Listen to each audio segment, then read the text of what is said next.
बिस्मिल्लाहिर्रहमानिर्रहीम। अस्सलामु अलैकुम वरहमतुल्लाहि वबरकातुहू।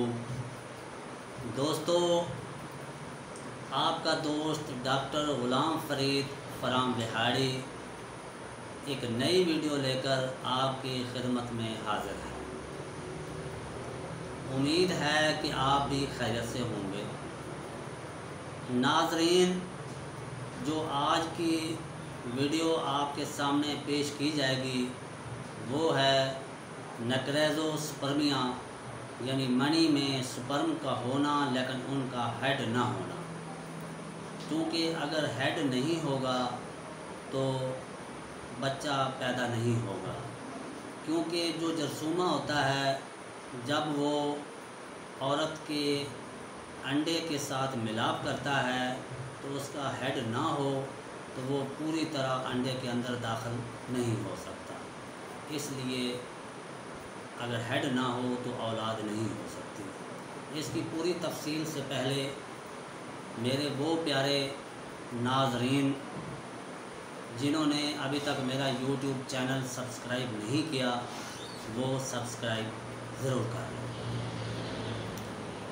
नाज़रीन, मेरी पूरी वीडियो सुनने के बाद उसे लाइक्स भी करें, कमेंट्स भी दें और इसे अपने दूसरे दोस्तों को भी शेयर करें ताकि वो भी इस वीडियो को सुनें और उनका फ़ायदा हो सके। नाज़रीन, नक्रेज़ोस्पर्मिया यानी मर्द की मनी में जरासीम का होना लेकिन जरासीम का हेड ना होना, इसे हम नक्रेज़ोस्पर्मिया कहते हैं। नाज़रीन, जैसा कि पहले आपको बताया जा चुका है, एज़ोस्पर्मिया, ओलिगोस्पर्मिया और नक्रेज़ोस्पर्मिया तकरीबन इनकी वजूहात एक जैसी हैं। इनमें अगर फ़र्क है तो थोड़ा बहुत फ़र्क है। तो उस वजूहात को दूर करने के लिए सबसे पहले मालूम करें कि कौन सी वजूहात हैं। उसमें टाइफाइड, कैंसर, टीबी, सोज़ाक, इसके अलावा टेस्टीज़ में पानी भर जाना यानी हाइड्रोसेल, और जो बचपन में मम्प्स निकलते हैं, कान पैड़े निकलते हैं, उनकी वजूहात भी बन सकती हैं। तो सबसे पहले उन वजूहात को दूर करना होगा और उसके बाद जो हार्मोन्स अनबैलेंस हो जाते हैं उनको भी पूरा किया जाता है।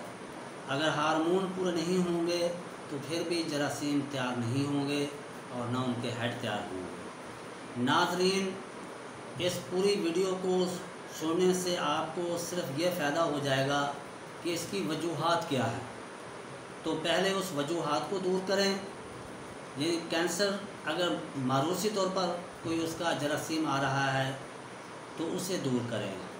टीबी का जरासीम आ रहा है तो उसका पहले ख़ात्मा करें। अगर सोज़ाक का मसला है तो उसे पहले ख़त्म करें।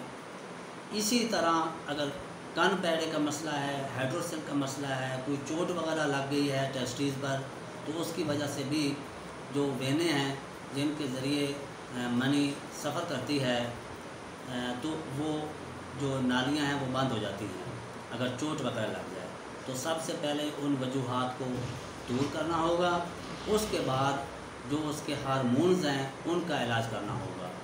उन हार्मोन्स को पूरा करने के लिए उसमें जो अद्वियात इस्तेमाल की जा सकती हैं उसमें लैकोपोडियम, एगनेस्कास्ट, अवेना स्टेवा, अश्वगंधा, डामियाना, ट्रेबुलस, इसके अलावा और भी बहुत सी अद्वियात हैं, लेकिन सबसे यही अद्वियात हैं जो इसमें इस्तेमाल की जा सकती हैं। नाज़रीन, उम्मीद है कि आपको ये वीडियो पसंद आएगी और मैं फिर दोबारा गुजारिश करता हूँ कि जिन दोस्तों ने मेरी यूट्यूब चैनल को अभी तक सब्सक्राइब नहीं किया वो सब्सक्राइब ज़रूर करें। नई वीडियो के आने तक अपने दोस्त डॉक्टर ग़ुलाम फ़रीद फ़राम लिहाड़ी को इजाज़त दीजिए। खुदा हाफ़िज़।